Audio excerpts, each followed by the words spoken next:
Hello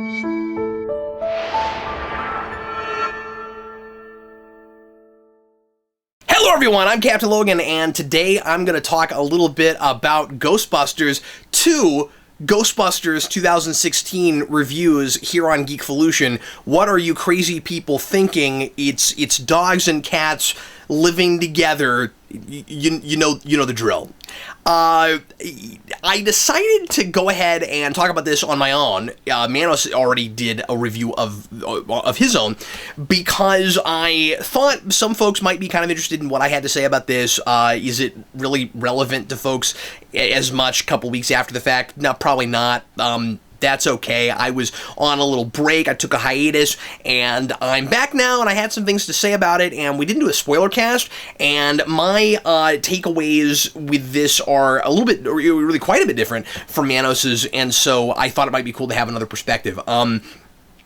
I would have loved to have maybe talked about this as a group with some of us, but a lot of the group didn't see it right when it came out, and so it would have been hard to do a spoiler cast anyway. So anyway, regardless of all of that, Manos really liked the movie, and I'm a little bit more on the lukewarm side, so I thought it might be worth doing a review just in case anybody cared. So if you are one of those people, thanks for watching, and now I'm going to talk a little bit about Ghostbusters. This is a movie that I think had an absolutely abysmal advertising campaign. A lot of people, of course, have talked about that. A lot of people absolutely did not want to see it and thought it looked really terrible based on the ads. As I have always said, the trailers for movies are not so much about telling you what's going to be in a movie as they are about trying to get you to go see it, which is what made that absolutely baffling to me.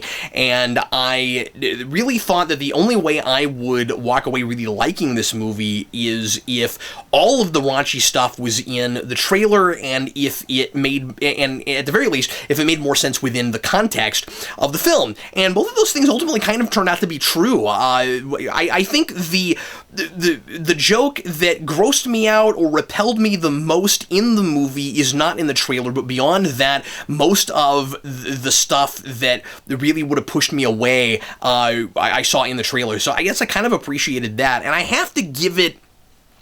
One thing I do have to give the advertising campaign, even though I think that early on especially it was really confused, is at least it kind of let you know what you were in for if you wanted to bring kids.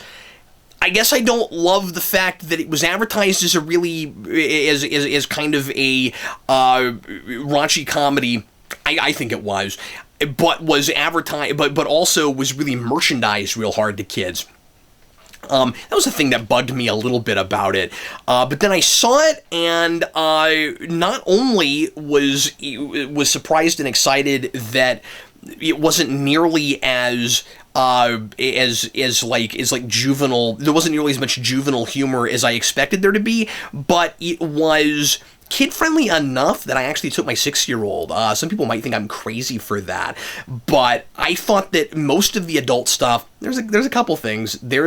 I'll do minor spoilers here.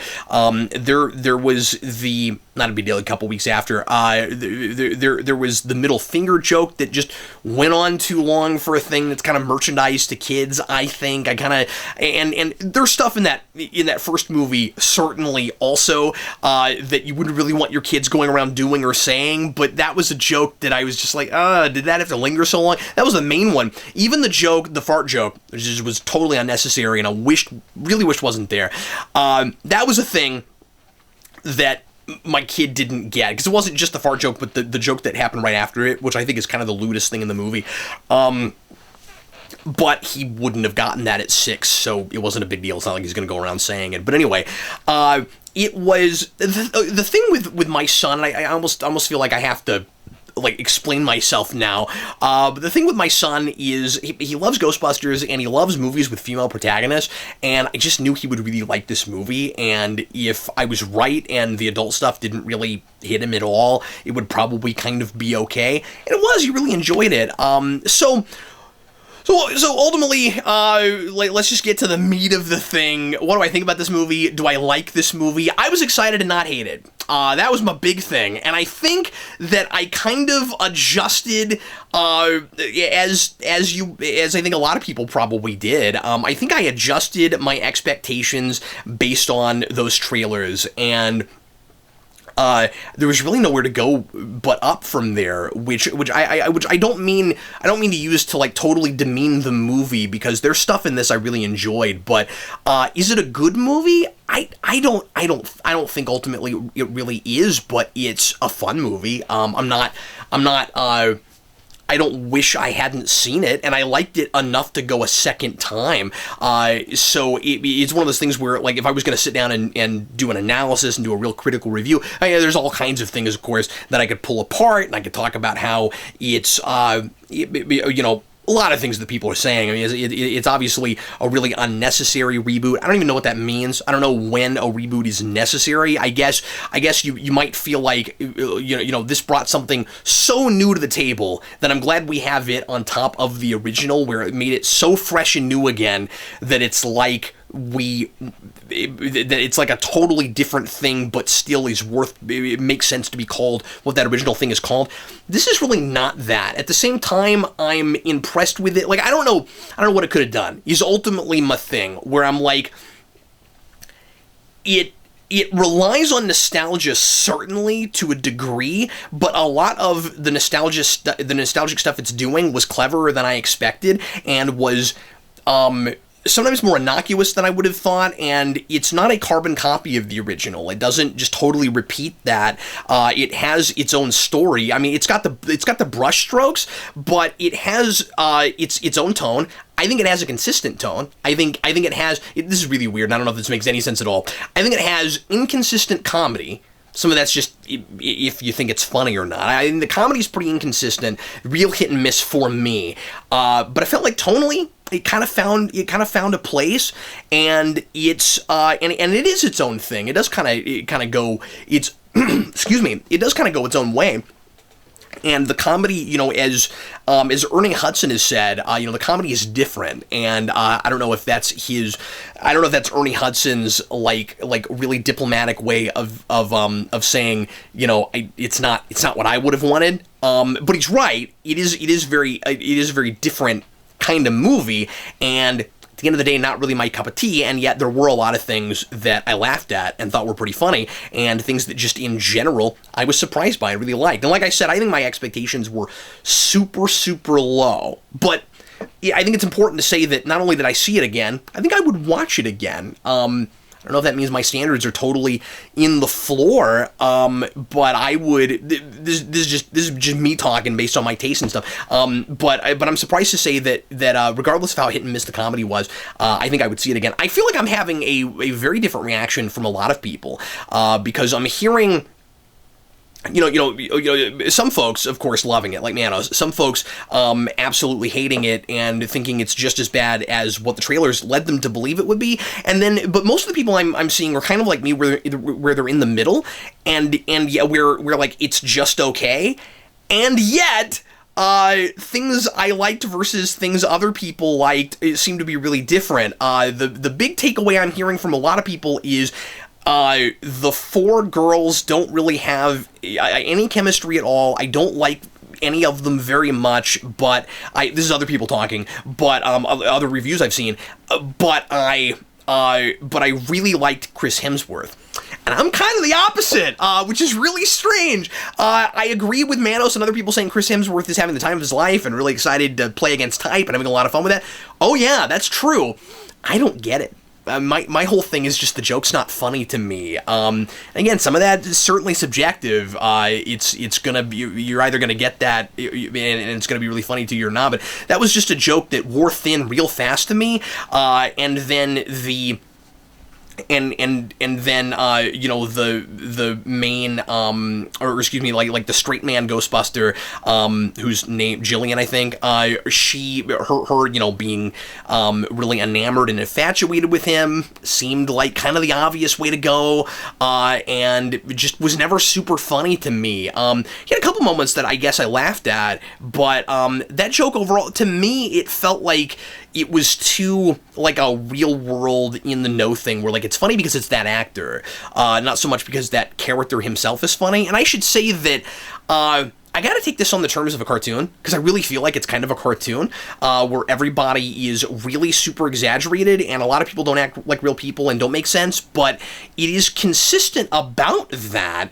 Some people have said that it feels kind of like an adaptation of the real Ghostbusters, like it is a cartoon or that cartoon before it's even those original movies, and I think a lot of people that really dislike it are kind of reacting to that, where they want the humor of the original, and this is not gonna be that. And I think it would have been a little bit too much to ask for this director, and like if you don't think he's the right director for this project, fair enough. But and I didn't either, and again, was surprised that I enjoyed it as much as I did. Where he's not going to be the guy to come in and do subtle, or not saying Ghostbusters is the most subtle thing in the world, but he's not going to come in and do that kind of really dry-witted comedy, I don't think. And so he did what he does, and he came in and did what was comfortable for him and what made sense to him to make. And so it's an all-female cast because that's the kind of movie he likes to make. Now, a lot of people have said, especially before seeing the movie, that, well, you made a parody of Ghostbusters and you called it Ghostbusters. And I think, having seen it, it doesn't really feel so much like a lot of people won't agree with this. I don't think it feels so much like a parody of Ghostbusters as just a much more cartoonified, because that's a word now, a more kind of cartoonified version of it, which I guess you could say that makes it a parody.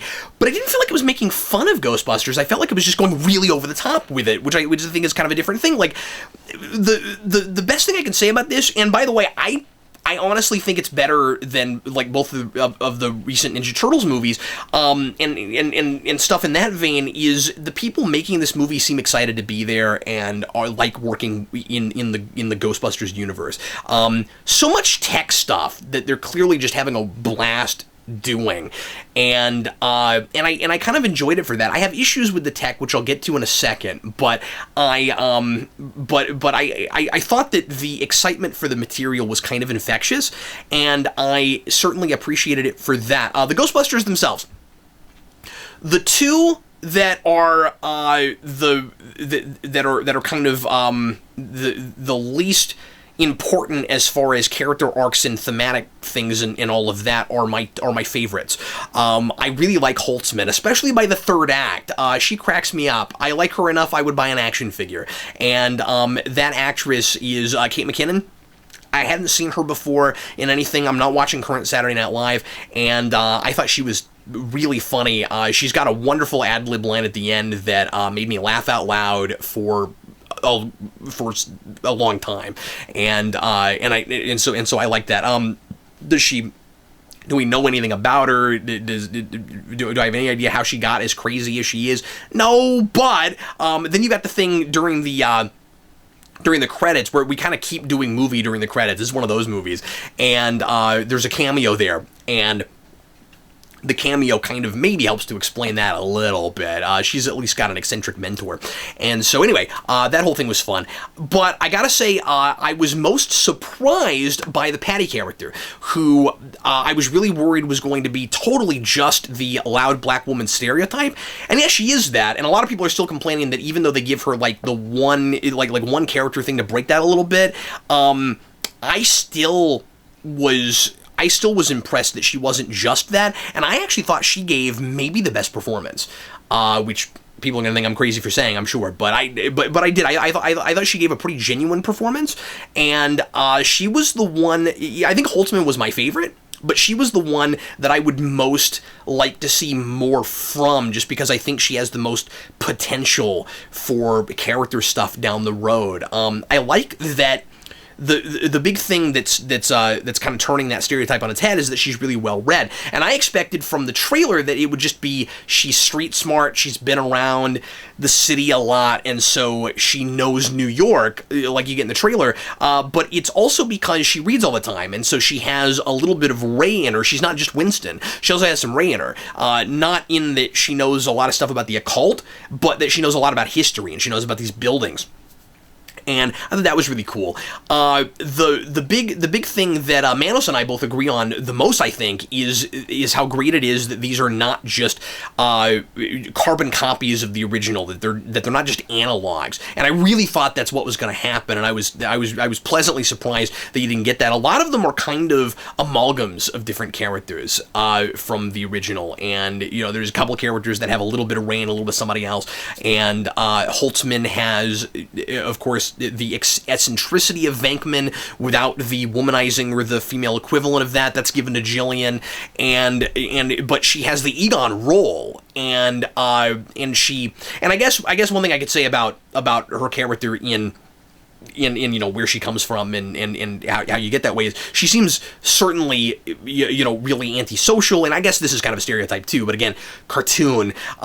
She's, so I mean, we're doing some maybe archetypes before stereotypes. Where I don't think it's like an offensive stereotype. It's just like, she has that standard kind of nerdy kind of nerdy stereotype, where she's kind of antisocial and she gets really excited about her technology, almost fetishizes it. And I should mention, things like the gun licking thing and stuff from the trailer, which I was like, do we really have to do that in Ghostbusters?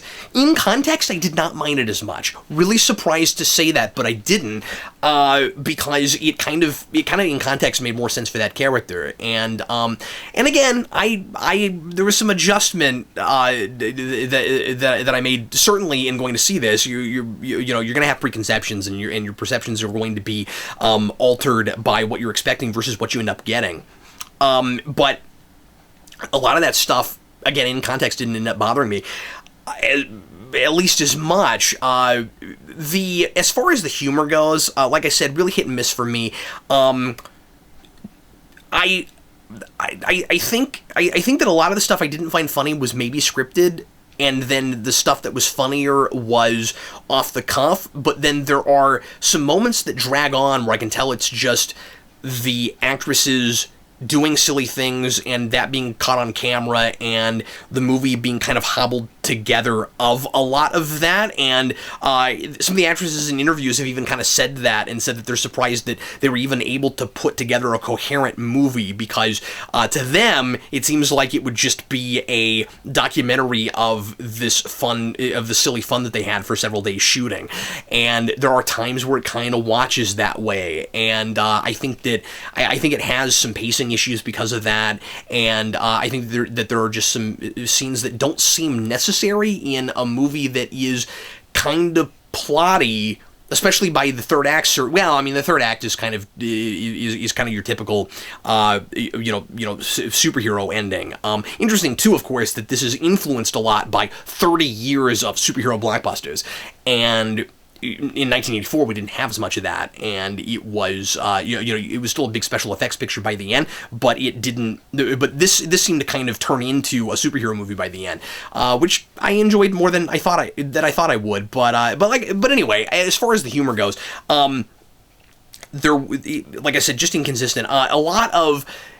A lot of really either obvious or corny in the wrong kind of way, and very kind of Saturday Night Live, just really, and of course, there are a lot of Saturday Night Live actresses here, that stuff that just wasn't funny to me, where we would just do something that was really absurd, but didn't really have any context for it, and sometimes it felt like a lot of sketches tied together. And sometimes those sketches were funny, and sometimes they weren't. I thought that the introduction of Kevin, of Chris Hemsworth's character, was really problematic and kind of hard to watch. Just a lot of stuff in that I didn't think was funny, that I thought was kind of either badly made up on the spot, or improvised, or badly written. Either way that happened, and like there's a couple things in there that's kind of funny. Like he gives them a number of logos, and a couple of the logos kind of gave me a chuckle. But then, like, the whole thing about him wanting to bring his dog to work, and his dog is named Mike my cat, but it's actually Mike Hat, and that whole thing was not funny to me. That just felt like really amateurish comedy to me, and there's a couple things like that. Probably the thing that irked me the most was and there wasn't as much of this as I expected, but there certainly was some, it's an origin, so we've got to have a cutesy origin thing for everything. And again, it wasn't everything, so I appreciated that, but without getting into it, I did not need an origin for the logo, and I certainly didn't need that origin for the logo. That seemed forced, and like it was supposed to be super clever, and it's Ghostbusters, right? Like, we bust ghosts, and we draw ghosts, and then we put a slash through it. I don't really know why that needs an origin, or why our protagonist can't come up with that all by their lonesome. I also don't know why the news needed to give them their name. So there's some stuff like that was cringeworthy that I was worried we were gonna get, and then we got. The thing about the weapons, I just needed a line. My big thing is we've got all these new. We've got all these new ways to obliterate ghosts, not just trap them, and there's no discussion about when we trap them, what the purpose was of having a trap in the first place, if we can just obliterate them. There was no talk about that, and like I said, all I needed was a couple of lines, a little bit of discussion about it. There's all kinds of things I could assume or could guess at, but they're not there. So what it really watches like is we have your token proton pack and trap, because that's what we usually have with Ghostbusters, but this is an update, so it's got to be bigger and better, and everything's got to be bigger and better. So then we have Holtzman inventing all these cool weapons after that. Now, you could say, well, she's just inventing stuff after the proton pack, and she's put all this together after that, and so now we're just beyond it. But the problem is, if we get a sequel, I guarantee you they're still going to have proton packs and traps, and they're not going to be just using things that obliterate ghosts. Now, if the sequel never happens, it sounds like maybe it's going to. If not, or if they don't do that, then I will eat Mike Hat. But I really kind of doubt that, and I really kind of think that because that's the big iconic thing with Ghostbusters, you'll still have that. And again, there are plenty of ways to get around that if you want to just obliterate the ghosts, but there needs to be some kind of discussion about, first of all, like, did we just trap the first one? Because really only one ghost gets trapped. If we just did we just trap it because we wanted to study it? Otherwise, are we not really worried about the humaneness of this, or like after all, these are souls, most of them of people, right? Like you'd think that would come up. And I realize that it's a comedy, and in this case, over the original, it's even kind of farcical. And I'm not dogging on it for that. I enjoyed the consistency of it being farcical and was able to kind of run with it with that, surprisingly. But the fact that we trapped ghosts at all in this made me kind of ask that question. And if we're not worried about that, you could maybe do a follow-up where you talked about those things, and maybe it's not really a problem. But I just wanted to know why we used the trap, and then later we're okay with just straight up obliterating them. For a minute, I thought maybe it had to do with benevolent ghosts versus malicious ones, but then the one they trapped was pretty malicious, and then later on, you get other malicious ones, and we're just mowing them down. And maybe it's, well, we don't have time to trap them, but there's no discussion about that. And even before there are bazillions of them, we have a ghost shipper, and we know we're gonna use it. So I don't know. I wanted to know about that. The villain is kind of your typical bullied kid, or bullied when he was younger, who's lashing out at the world kind of character. And I thought more could have been done with that. I liked that was kind of the thematic thing that ropes him in with some of the Ghostbusters, where their character arc, the main two, is kind of about sticking to the truth and sticking to your guns when you know you're right, regardless of ridicule and backlash and people not believing in you, which is really interesting because it's kind of a metaphor for this movie, where it just kind of pushes through all the controversy and stuff, for better or worse, whichever side of that aisle you land on. it's so I don't know. That's kind of interesting that it sort of worked out that way. I wish that thematic stuff had been pulled more to the forefront. Again, it is a farce. It is kind of a cartoon, but there are places where it dips its toe in being something a little bit more complex and interesting than that. And I would have liked to have seen it put more of its body in the water with that stuff. At the end of the day, it is a. Oh, let me mention also that with that villain, and another thing I wish we'd brought more to the forefront, I really liked the idea of dealing with old New York and thought that it would have made a lot more sense, and I don't think this is me rewriting it, it would have made a lot more sense if his character had been as much about living in the past as he was about being bullied. I think that would have fleshed him out a little bit more, made him a little bit less generic, and where you know he has a lot in common with these ghosts who are outcasts, just like the Ghostbusters are, and he also likes the era that some of them are from. We do some stuff with the 20s, and I think that's there in his character. He talks very old fashioned. He wears a.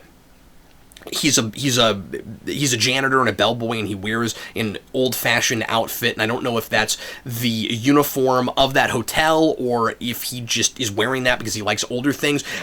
There were connections I was trying to make that I think are certainly stretching and going too far, but I think there's some stuff you could have done with that might have been really interesting. The big fight at the end is really fun, and I kind of enjoyed it. I've heard people complain about the green screen, and some of it is kind of shoddy.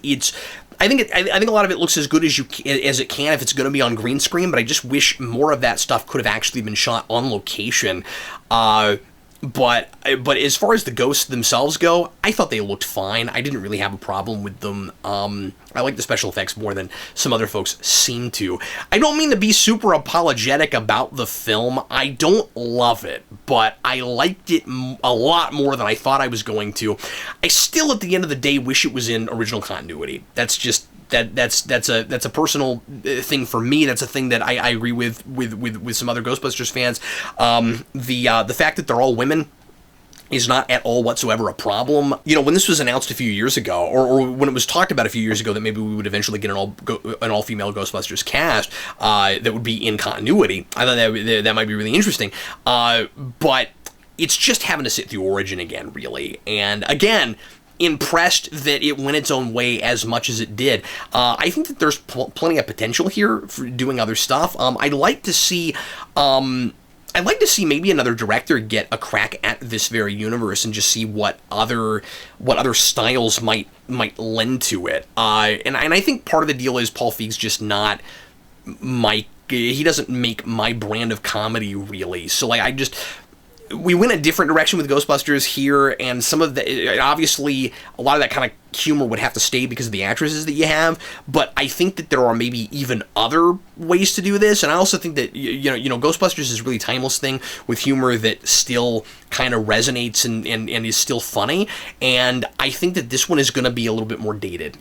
Just saying, and again, hit and miss for me. I thought a lot of it was not funny, but I thought a lot of it really was funny, and I think it could be done better. I think it could be done better with this very cast and this very continuity. I also would be really, really surprised if it gets a sequel if there is not talk about maybe doing sort of a Days of Future Past thing and doing both versions at the same time. I'd be really surprised, and that's not just wishful thinking. I don't think. I think.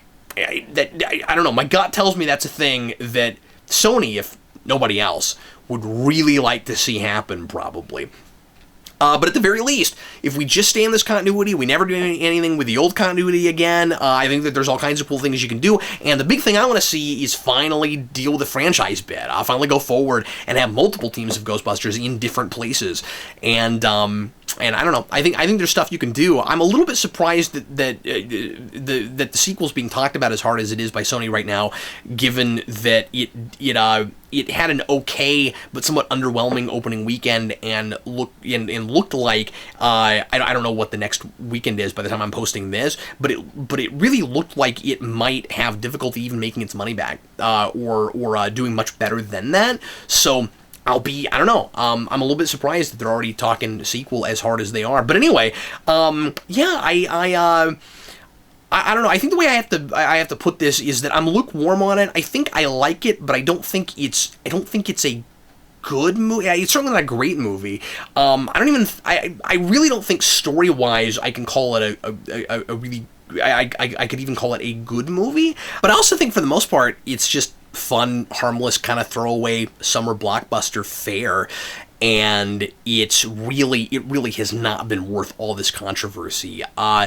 Are most of the men in the movie jerk faces and stuff? Yeah, I think the same was sort of true for the original Ghostbusters also. And a lot of the things, and maybe I'm wrong about this, but you know, a lot of people are saying this is kind of a male-bashing film, and I expected that. I didn't ultimately get that from it. Just the overall vibe of the movie. I felt like a lot of the things that I could point to as being kind of male-bashy would have been there with this director and with this brand of comedy, regardless of who the protagonists were. Especially the thing at the end with the big monster that they fight. It's really easy to look at that and be like, see, it's a male-bashing movie, but I kind of feel like if he had, and I know he likes to work with women mostly, but if he had an all-male cast or a blended cast, I think that probably still would have been there. And what I really appreciated was that didn't come from any kind of malice from the female characters where they're all like, yeah, we hate men. It really wasn't that. In fact, one of them is like, wait, really? We're doing this right now? And I kind of appreciated that. So I don't know, it was much more harmless than I expected, and I'm glad for that. So anyway, thanks a lot for watching. Sure appreciate it. This was not a smart idea to review this movie, most controversial thing in fandom in a long time. But I had stuff to say. I kind of wanted to talk about it a little bit. The main thing I wanted to express was just I didn't hate it. I was really excited about that. So anyway, thanks a lot for watching. Sure appreciate it. And I will see you again shortly with more videos here on Geekvolution. Thanks for watching.